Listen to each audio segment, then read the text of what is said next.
चला, आज परत एकदा आपल्या बालपणीच्या त्या सोनेरी आठवणींमध्ये हरवून जाऊया. गावाच्या मातीचा सुगंध आणि मनात घर करून राहिलेले ते दिवस. चला पुन्हा एकदा आठवूया. हो, आठवते, बालभारतीच्या दुसरीच्या पुस्तकातला आपला तो लाडका धडा, सुगीचे दिवस. माहितीये, हा फक्त एक धडा नव्हता, ते तर गावाकडचं खरोखर जगणं होतं.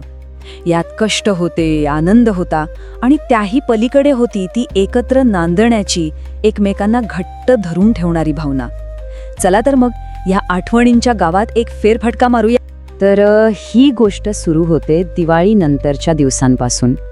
गावात ना एक वेगळीच चाहूल लागायला सुरुवात होते. दिवाळी झाली की बघा, हवेत कसा मस्त गारवा येतो. हळूहळू थंडी वाढू लागते, अगदी कडाक्याची. आणि ह्याच गारठ्यात शेतातली ज्वारीची कणसं ती दुधाळ दाण्यांनी अशी छान भरू लागतात. काय गंमत असते नाही का निसर्गाची. ही चित्र बघा ना, किती बोलकी आहेत. एका बाजूला सोन्यासारख्या पिवळ्या धम्मक पिकाची राखण सुरू आहे, तर दुसऱ्या बाजूला कापणी झालीये आणि वर्षभराच्या कष्टाचं फळ जणू काही लक्ष्मीच बैलगाडीतून घराकडे चाललीये. खरंच हा प्रवास किती सुंदर आहे. सुगीच्या दिवसांमध्ये गावातली खरी वर्दळ कुठे असेल तर ती शिवारात. असं वाटायचं जणू अख्ख्यांच्या अख्खं गाव शेतातच येऊन थांबलंय. आता इतकी छान कणसं भरली की पाखरांची नजर तर पडणारच.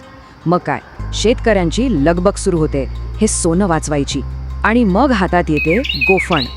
गोफण म्हणजे काय, तर दोरीने विणलेलं एक साधंसं पण जबरदस्त हत्यार. त्यात एक छोटासा दगड ठेवायचा आणि जोरात फिरवली की शू असा आवाज करत तो दगड इतका लांब जातो की पाखरांचे थवेच्या थवे एकदम उडून जातात. त्या आवाजाने अख्खं शिवार दणाणून जायचं. आणि यात एक खूप सुंदर गोष्ट दडलेली आहे माहितीये. या दिवसांत गावातली घरं अक्षरशः ओस पडायची, कारण घरातला प्रत्येक माणूस तो शिवारात असायचा. हे नुसतं काम नव्हतं, तर तो एक सोहळा होता. गावाचं नातं घट्ट करणारा, एकमेकांच्या शेतात जाऊन मदत करणं, दोन घटका सुखदुःखाच्या गोष्टी बोलणं, सगळं याच काळात व्हायचं. जणू काही अख्खं गाव एका दिल्याने, एकाच ध्येयाने कामाला लागायचं. हो ना, अगदी लहान मुलांपासून ते घरातल्या म्हाताऱ्या कुताऱ्यांपर्यंत कुणीही घरी बसायचं नाही. प्रत्येक जण कामात. बघावं तिकडे कुणी कापणी करतंय, कुणी पेंढ्या बांधतंय, तर कुणी धान्याची राखण करतंय. कष्ट तर होतेच, पण जेव्हा सगळेजण असे एकत्र येतात ना, तेव्हा त्या कष्टाचा सुद्धा एक वेगळाच उत्सव होऊन जातो. आणि शिवारातली कापणी झाली म्हणजे उत्सव संपला असं नाही. हा तो फक्त आपलं ठिकाण बदलतो. शेतातून तो सरळ पोहोचतो खळ्यावर, जिथे धान्याला घरात आणण्याची लगबग सुरू होते. ही सगळी प्रक्रिया आहे ना, ती पण मोठी रंजक आहे. याचे मुख्य 3 टप्पे. पहिला टप्पा तर झाला कापणीचा, तो शेतातच होतो. दुसरा टप्पा असतो मळणीचा, म्हणजे काय, त्या कणसांमधून दाणे वेगळे काढायचे. आणि तिसरं म्हणजे उफणणी, म्हणजे वाऱ्याच्या मदतीने त्या दाण्यांमधला पालापाचोळा, कचरा वेगळा करायचा. हे बघा, या चित्रात मळणीचं काम किती छान दाखवलंय. खड्याच्या बरोबर मधोमध एक मजबूत खांब रोवलेला असायचा. त्याला म्हणायचे तिवडा. याच तिवड्याला बैलांना बांधून असं गोल गोल फिरवायचं. मग काय, बैल एकाच वर्तुळात फिरायचे आणि त्यांच्या पायांखाली आलेली सगळी कणसं आपोआप रगडली जायची. दाणे मोकळे व्हायचे. किती साधं पण किती प्रभावी तंत्रज्ञान होतं हे, नाही का.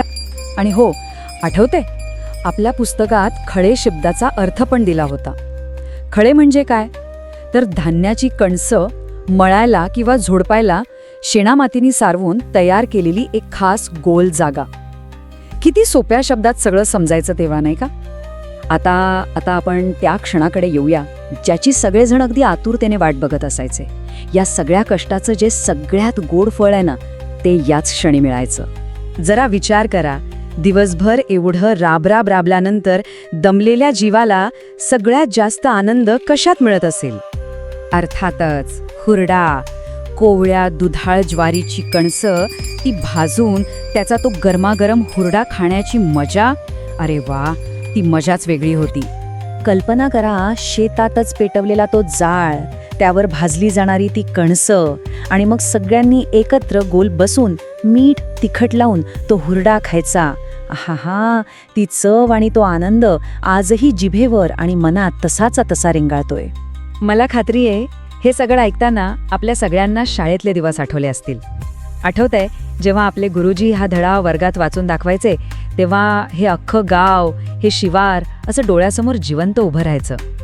ती आठवण आजही किती ताजी आहे नाही का? आपल्यापैकी कुणाकुणाला हा धडा आठवतोय?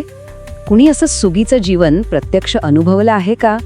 आपले अनुभव, आपल्या गावाच्या आणि गुरुजींच्या आठवणी खाली कॉमेंटमध्ये नक्की लिहा. ही आठवण आपल्या मित्रमैत्रिणींसोबतही नक्की शेअर करा आणि बालभारती रिवाइंड चॅनलशी जोडलेले रहा. चला तर या आठवणींना पुन्हा एकदा असंच ताजं करत राहूया.